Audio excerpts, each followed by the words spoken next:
Hey everyone, welcome back. In this quick tutorial, I'll show you how to remove that little Powered by Shopify tagline from the bottom of your store. It's a simple change, and it helps make your website look cleaner and more professional.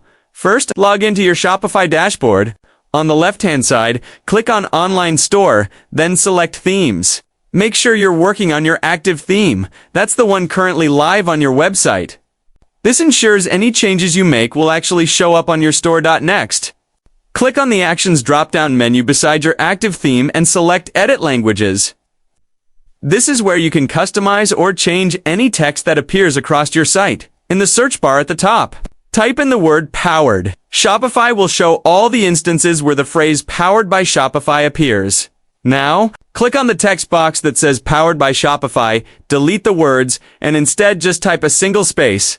That's the trick, by adding a blank space.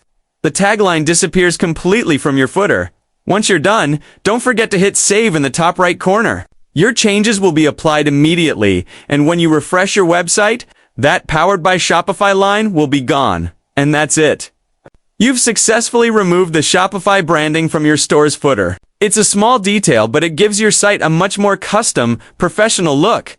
Thanks for watching. If you found this helpful, make sure to check out my other Shopify tutorials for more quick tips on how to customize and optimize your online store.